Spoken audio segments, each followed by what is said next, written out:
Good evening, and welcome to the Raven House of Mysterious Happenings. In tonight's review, we are going to look at another classic example of the supernatural detective. So, here we go.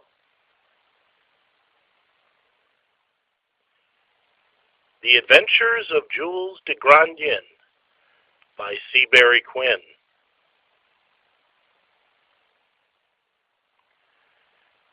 Now, this book is a collection of short stories by Seabury Quinn, and they all feature his supernatural detective Jules de Grandin, as well as Dr. Trowbridge, who acts as the narrator of the stories, much like Dr. Watson narrated the Sherlock Holmes stories. These stories were originally published in Weird Tales magazine back in the 1920s. And in the first story, we're introduced to Jules de Grandin as he meets Dr. Trowbridge. We learn that Jules de Grandin is a member of the French Metropolitan Police, and he's come to Harrisonville, New Jersey, where Dr. Trowbridge lives. He's on the trail of a killer ape, which has been committing some murders around the town, and Jules de Grandin is trying to track the killer ape down, and also the person responsible for letting him loose in the town. Dr. Trowbridge kind of goes along on this initial adventure and reports on all the fantastic elements of this story. It's a pretty wild tale. We learned that Jules de Grandin is a competent investigator, and he likes to specialize in supernatural or weird cases. He's a dedicated investigator. He's a good marksman, and he has access to some silver weapons that he can use, and he's very knowledgeable on the supernatural. He also he's written kind of with a very heavy French accent, which kind of is. It kind of makes it fun to read. It's like Sacre Bleu and Dr. Trowbridge, mon ami, we must find out what to do next. The dialogue's a little silly, but it makes for a lot of fun. It just, the stories are very fast-paced and just a lot of fun to read.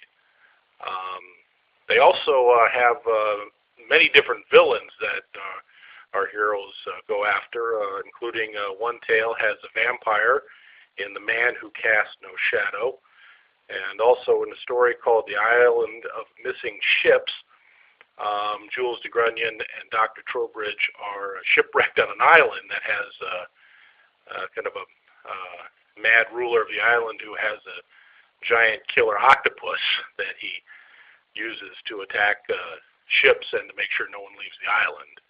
So that was quite an interesting and wild tale.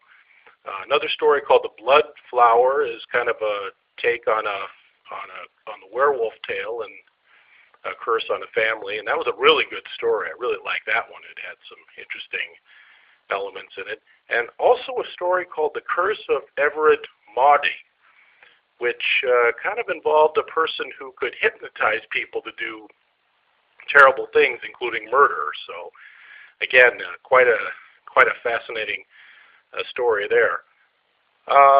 Most of the stories read at a fast pace. They're well written, a lot of fun, and every story was kind of like had a different kind of supernatural threat that Jules de Grandin and Dr. Trowbridge had to tackle. So it kind of keeps you on your toes. You're not quite sure what kind of a villain they're going to face. So it made a lot of fun.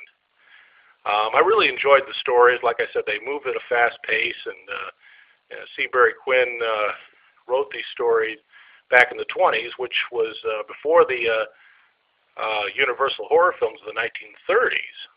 So I think Seabury Quinn was kind of ahead of everybody there on coming up with some really good supernatural tales, and having Jules de Grandin, a very capable detective hero, to combat them.